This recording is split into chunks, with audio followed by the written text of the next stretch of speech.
Bonsoir à tous. En ce 5e jour de la COP28 ici à Dubaï, nous allons faire un focus sur le financement et tout particulièrement sur les crédits carbone. Alors, les négociations vont bon train, mais aussi les annonces. Il y en a eu pas mal depuis déjà le 2e jour de cette COP du climat.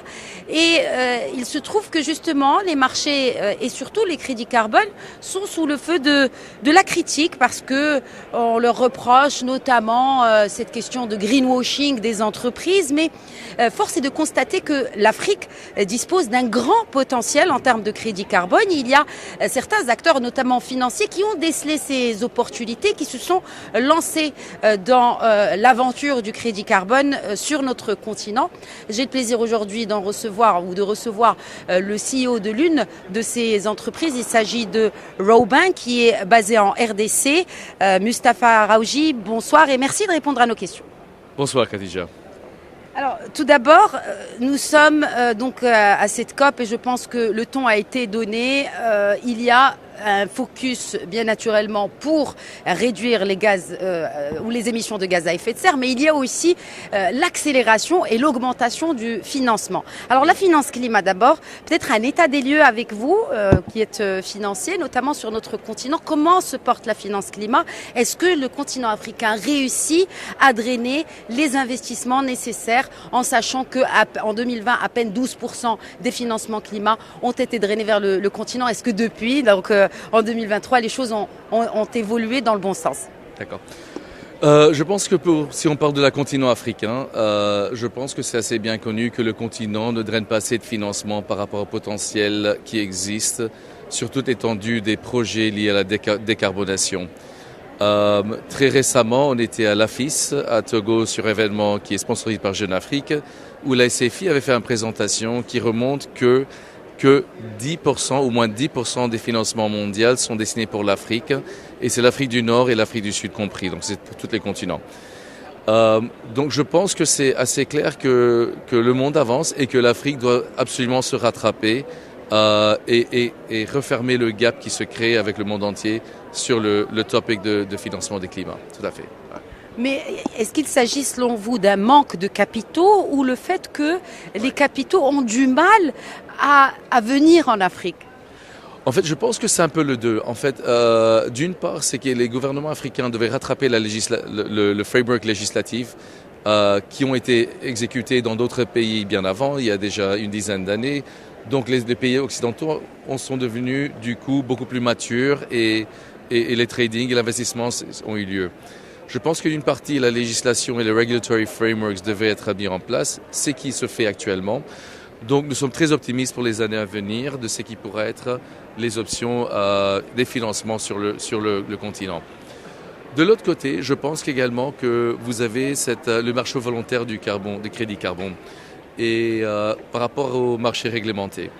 Et donc la différence et distinction en termes de prix de ce qui est crée des incitations qui sont un peu moins fortes que ce qui existe dans l'Occident. Donc c'est toutes les questions que nous sommes en train de regarder aujourd'hui, de fermer le gap pour pouvoir créer de l'Afrique une vraie endroit d'investissement pour le financement des climats. Et l'Afrique reste globalement incontournable quand vous regardez les actifs of Nature-Based Solutions et biodiversité. Excusez-moi, je suis moitié anglophone et moitié francophone. D'accord. Mustapha Rawji, il y a eu cette annonce par le président de l'État des Émirats Arabes Unis et qui concerne ce fonds Altera. Donc doté d'abord d'une capacité initiale de 30 milliards de dollars. Certes, c'est peut-être une goutte d'eau dans l'océan des besoins en financement, mais à terme, il devrait atteindre une capacité de 250 milliards de dollars. Vous, en tant que banque africaine, comment avez-vous accueilli cette annonce et pensez-vous que l'Afrique aura sa part de ce gâteau ? Écoute, je pense que on ne doit pas minimiser le montant et l'annonce qui a été faite par les Émirats Arabes Unis. Je pense que le montant qui est committed est énorme par rapport à ce que nous avons vu dans le passé sur le continent africain. Donc je pense que déjà, la première étape qui ont été committed et annoncées, c'est déjà un montant assez énorme qui montre le commitment qui est nécessaire. Alors, il faut regarder les choses, je pense, d'une manière un peu géostratégique. Et qu'est-ce que je veux dire par ça? Le Moyen-Orient est globalement un producteur des produits pétroliers, n'est-ce pas? C'est le cas de pays africains aussi. C'est le cas de pays africains, mais pas au même niveau que le Moyen-Orient. Tu serais d'accord avec moi là-dessus. D'accord ? Et quand vous regardez les actifs de décarbonation, réellement, ça se trouve sur le continent africain, sous-exploité, si je peux me permettre le terme. Donc je reviens un peu sur le bassin forestier du Congo, je reviens sur tout ce qui est l'Afrique centrale et l'Afrique du Sud. Si vous avez la biodiversité Nature-Based Solutions qui existe, je pense que l'Afrique aura une position avantageuse vis-à-vis le Moyen-Orient pour créer un corridor de négoce direct sans nécessairement devoir passer par des partenaires traditionnels. Donc je vois ça comme un très grand pas qui quelque part changerait ou renforcerait le don de négoce entre l'Afrique et le Moyen-Orient qui augmente chaque année. Alors, quand on parle de négoce, c'est sûr que la question du marché des crédits carbone est là. Et donc, déjà, peut-être, j'insiste beaucoup dans mes interviews à faire de la pédagogie. Qu'est-ce que c'est les crédits carbone et que répondez-vous aux critiques selon lesquelles, eh bien, ces crédits carbone sont un moyen, en tout cas, pour les entreprises qui polluent, de faire du greenwashing ou, en d'autres termes, de se refaire une bonne image environnementale? Écoute, je pense que dans la vie, c'est très facile de critiquer tout le monde, en fait. Et je pense qu'il ne faut pas toujours prendre les choses du côté négatif. Il faut que nous soyons collectivement conscients que nous avons un problème global de réchauffement climatique de notre Terre, n'est-ce pas? Et que les systèmes qui ont été dessinés, qui sont aujourd'hui en force, c'est-à-dire le compliance market des États-Unis ou d'Europe ou de la Chine ou de l'Afrique du Sud, étaient des solutions qui étaient dessinées ou mises en place il y a 15 ans, vu la réflexion qui était en place dans le mode dans cette période-là, n'est-ce pas? Si vous voulez parler de greenwashing, évidemment, peut-être une entreprise qui veut se voir être carbon neutral va chercher à peut-être acheter de crédits carbone au le plus moins valeur, n'est-ce pas? Et qui remet en question peut-être l'intégrité de ces crédits carbone. Ce n'est pas une bonne chose, j'ai envie de dire, c'est pas une bonne chose. Mais si vous regardez les choses de la partie positive, on peut aussi se dire que toute société a une prise de conscience de vouloir être carbon neutral. Maintenant, nous sommes en phase de dire que, voilà, on est tous conscients de vouloir être neutre, carbon neutral, et les mécanismes d'arriver là sera imparfait au début.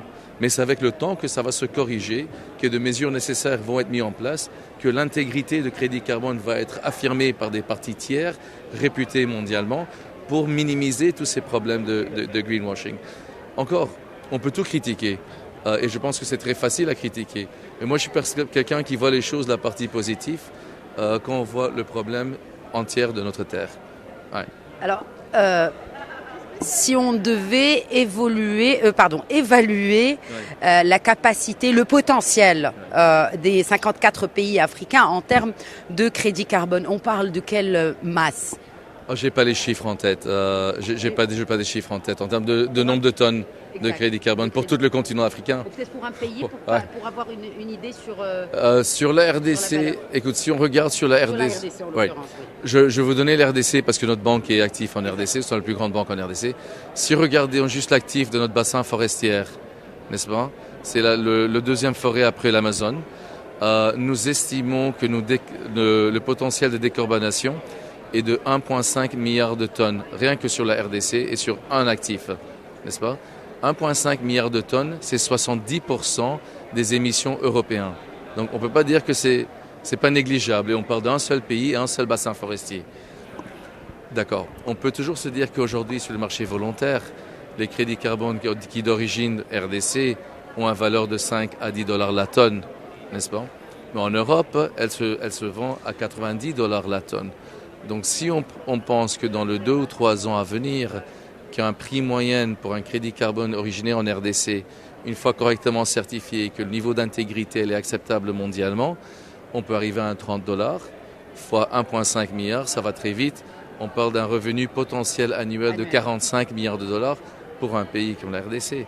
Donc je pense que c'est gigantesque et nous devons focaliser et mobiliser nos énergies de fédérer l'entièreté des instances gouvernementales, des acteurs privés, des financiers que nous sommes, des éco-entrepreneurs, de se rassembler ensemble pour aller de l'avant et réaliser même une partie de ce valeur. Mais il faut aller de l'avant. Ouais. Alors, Justement, vous parlez que ces parties prenantes se réunissent. Oui.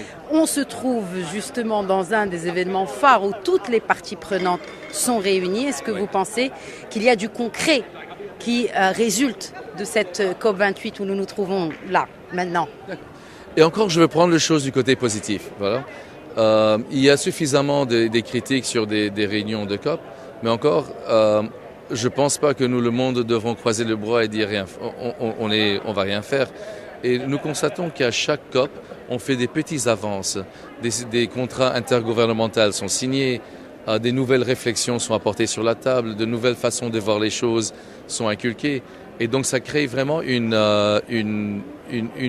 momentum qui doit continuer. Ouais. Alors, ce momentum doit certes continuer, mais encore une fois, vous êtes très optimiste, c'est très bien, hein, et surtout quand on parle d'environnement, parce que à entendre et à écouter les discours, notamment des environnementaux, on a l'impression que l'apocalypse c'est pour demain. Mais en tout cas, une chose est claire, c'est que effectivement, les crédits justement carbone, est-ce que selon vous, ils vont réellement contribuer à réduire les émissions réelles? Écoute, est-ce que ça sera suffisant? Je ne sais pas. Mais est-ce que collectivement nous devrons faire les bons pas en avant? Je suis absolument sûr qu'on n'a pas le choix, on doit avancer. L'environnementaliste, je veux dire extrême, ils ont une partie de la vérité également. C'est que peut-être on a fait trop peu et trop en retard. Mais je pense déjà vaut mieux faire ça et prendre les choses d'avant que de croiser les bras et de rien faire. C'est une bonne question, mais si on fait assez pour réduire les émissions mondiales, je suis peut-être pas la bonne personne à répondre à cette question. Par contre, vous avez fait justement pour des projets climatiques, vous avez fait une annonce en marge de cette COP28 en faveur de la biodiversité, en faveur aussi des énergies renouvelables. Donc là, je pense que vous pouvez répondre sur ce volet, j'imagine, avec cet investissement qui a été annoncé par Rabobank. Oui, tout à fait. Alors la Rabobank a mis en partenariat avec Vitol, nous avons mis un fonds de 20 millions de dollars en place.